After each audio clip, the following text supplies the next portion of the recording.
Who of you have already read Mysterious Island from Jules Verne? A lot of them, okay. Who of you dream about being like the famous engineer Cyrus Smith? You know, the guy who landed on a mysterious island, a desert island, and he finished by building an elevator with a central power and so on. Okay, I was one of the kids dreaming to become a good engineer. As soon as I became an engineer, I understood that being a good engineer, you could adapt yourself to the nature, but you don't understand it at all. So for understand the nature, you need to become a scientist, a so-called scientist, try to do some research, understand how nature is going, try to do some physics, chemistry, mathematics, and so on. And then I became a scientist in ONERA, which means a kind of French NASA, reduced scale. And when I discovered the so-called multifunctional materials, I was very frustrated to don't be able to put it onto the market. And this is very frustrating. When you do believe in your results and your ideas, and you see that nobody is taking it onto the market, you feel something is wrong. Or your idea is not the good one, or the market is not ready to take it. And then I become a guy who's putting ideas into the market. Okay? All of this to tell you that I will cite someone, a French guy, André Gide, who said, "Science without conscience is the ruin of the soul." I really like it. So first of all, why science?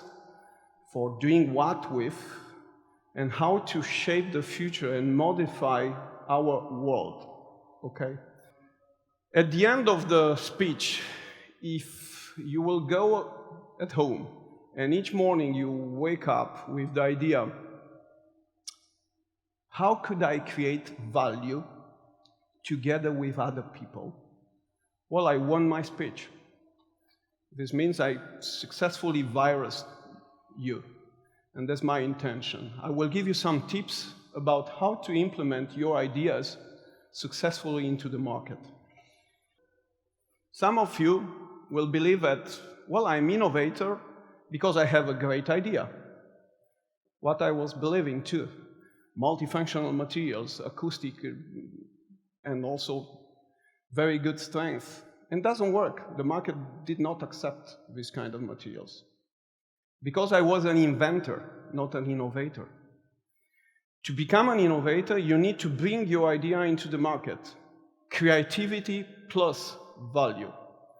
I had the chance to have a professor at MIT who said in 4 simple words, innovation means successful exploitation of a new idea, which means exploitation, which means successful, okay?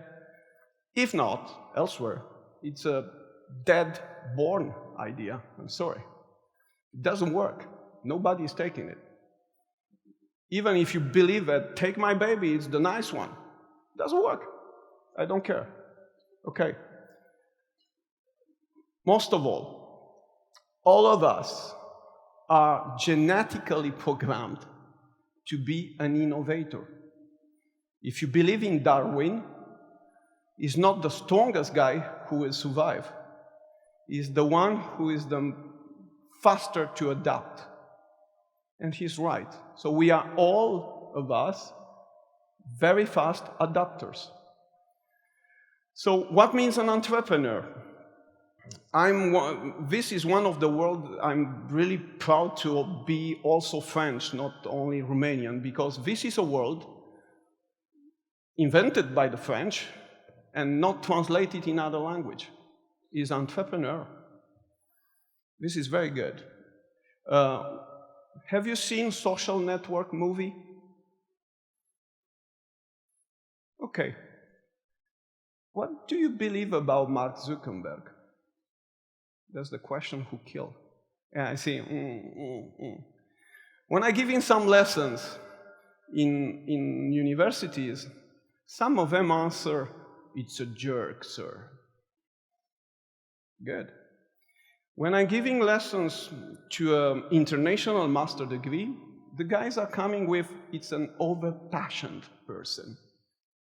The answer is a little bit different between jerk, over-passionate person. Okay, an over-passionate person could do some mistakes, could erase the others around him. But the question is, the two brothers having the first idea, could they have $75 million at the end of the day if they work on their idea? See, no. That's an entrepreneur. He brings ideas to the market successfully. Okay? And the two brothers had their award because the guy was guilty and the justice decided like this. He needs to be a leader, charismatic, over-passionate, a lot of characteristic. The idea is nobody of us could have all these characteristics together. And the best characteristics that an entrepreneur could have is to know how to be surrounded and mentored by the right persons. So if you will find a boss, now you will go back at your work and you will compare your boss with an entrepreneur, okay? I let you the joy to explain him that a good entrepreneur needs to be well surrounded and listening the others and having good mentorship around and so on. They are the good leaders. Why? Meaning a leader means to be a visionary guy. Be able to transmit your passion to the others. Share your vision with people. Do rightful decision-making. Why? Just to change the culture. You cannot change the culture like this. If you change the rules, try it, and you will see everybody striking on the roads with big panels. We are against this new rule. It doesn't work like this. You need to involve people to adopt your vision, your passion. They will die for you. Okay, could you imagine a war? You're going to fight against another guy, and you have a leader, a lieutenant, say, "I'll attack." Okay, how many of you are going there and to be submitted to the fire of the enemy? None of you. Unless if you really believe in your leader and you are ready to die for him. Think on this. Much more. Okay. Another fundamental. What is the innovation distribution channel?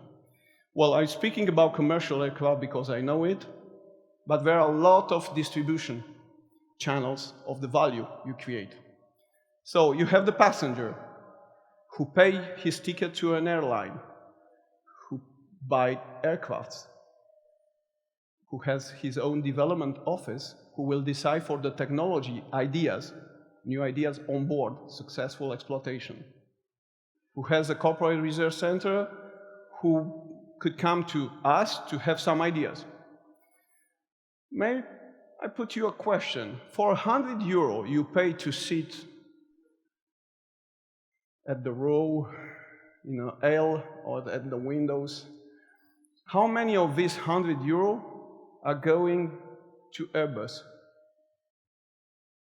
Let's have a bet. 10%, 30%, 50%. The smallest bird that Airbus is building is the Airbus 318. It's about 80 million. I speak about million already.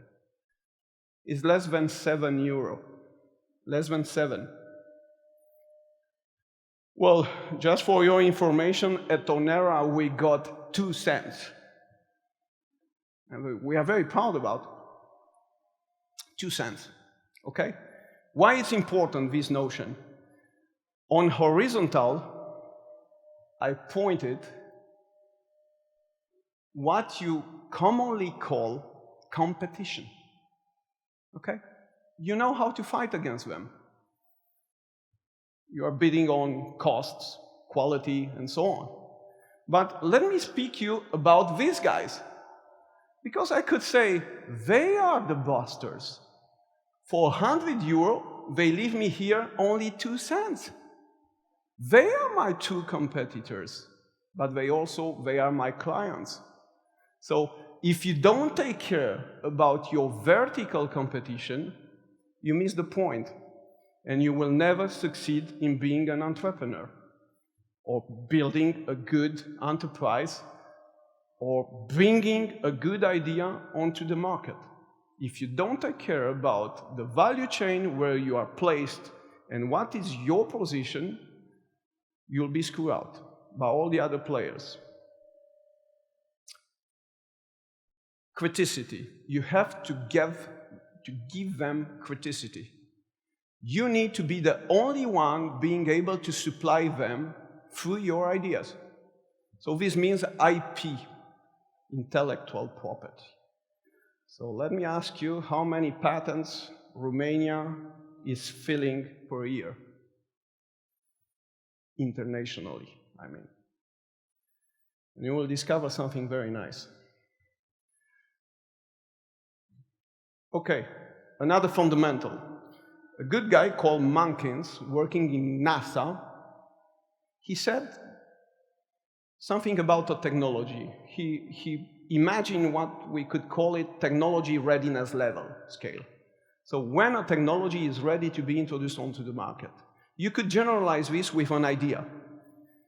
At level 1, you have fundamentals, okay? You will have someone who want to put a fine on a particle because it is flying faster than the light speed, okay? Or looking into the stars to try to understand if God is existing or not, or something like that. That's fundamental.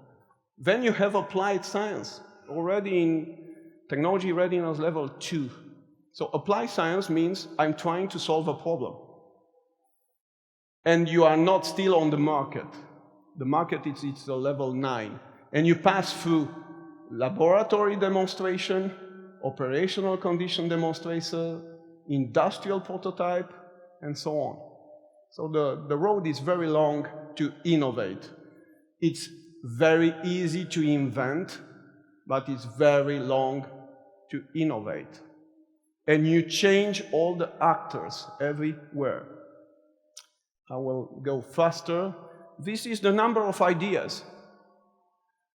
Luckily, when you have an idea, as soon as you have an idea, you speak with someone else. No way. Fortunately, you make your own filter here.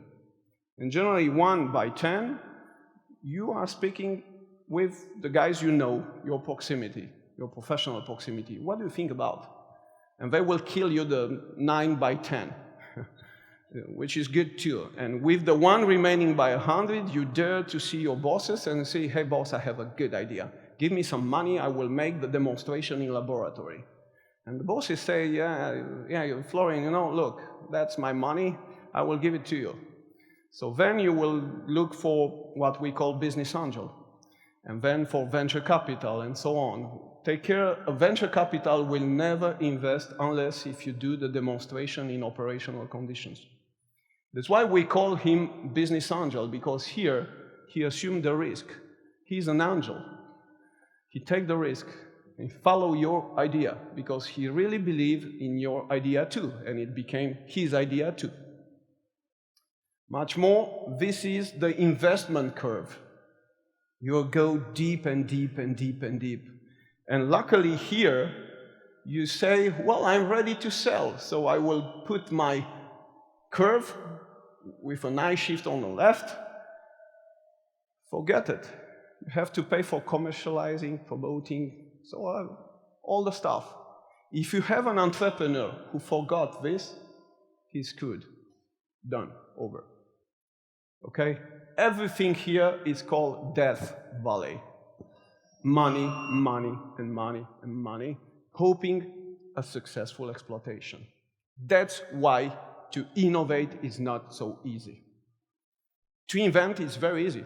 everybody could have ideas. We are genetically programmed for. Not everybody could implement his ideas into the market. Okay, this is the curve for the risk. Another fundamental. I place here someone who has an idea. And he tried to implement the ideas into the market. I generically figurate different sectors of the market in terms of time to market, which could go here up to 10 years, and here product complexity, which means cost, which means money, means very deep debt valley. Okay? Well, we are paying in ONERA to bring ideas to the aerospace market, but as you see here, a startup has no time, has no money. A small and medium enterprise, a little bit more time, a little bit more money, and large industrials has a little bit more. But even them, have you ever heard about a disruptive innovation promoted by a large industrial? You have several types of innovation. So if you implement an idea, a new idea existing in a new market, you have a radical innovation. This means iPhone. He never invented a bit of new technology, okay? But he adapts the existing technology to something else. He creates the friendly user phone. Radical innovation. Again, new, existing, disruptive innovation. And let me ask you something. Where do you think we're going to win the most of the money? And you will see how the market is not at all equitable and just. Because unfortunately, the one who takes the risk generally is losing money. That's unfair. If you don't have a plan B, you lose your money. You remain into the debt valley. Here, they win a lot of money. You recognize here the large industrials and corporations. But here, you have the best potential to explode. Okay? Maximum 2-3 minutes, thanks. With industrials, let's reverse the scale here of the TRL and put the barrier between labs and industrial prototype. The industrial groups, they have their own R&D capacities. These are the public research. These are small and medium enterprises. Some of them have research capacities, but very few. In France, less than 2%. So, how you innovate with them? You need collaborative tools to compensate. Well, here you have no money neither. Dedicated structures to compensate what the economists call asymmetries between the two players, which is technology, you see them differently positioned. Cultural, let me tell you that a research scientist is evaluated on the number of publications he has. Well, an industrial don't want a publication, he wants a patent. Okay? Much more, I will not insist here. Here you have the technology readiness level, and I invent what we call demand readiness level, because you need to associate the both in order to know where to invest. So you could invest as soon the sum of the both is more than 9. It works. More than 40 strategic partnerships set up on this method in ONERA. So, who we are, ONERA, so we are everywhere in European aerospace success. We are about more than 2,000 guys with 200 candidates, 230 million budget per year. We are in everything you see here, but also we are in everything you see here. So we even help Bonduelle to better dry his salad leaves. It's working. That's aerospace technology. And if you don't dry the salad leaves very well, if you dry it too much, you will not buy it. If you don't dry it enough, they will perish. And we speak about billions. Solved with aerospace technology. That's our success, and I will close. Thank you. Thank you, Florin.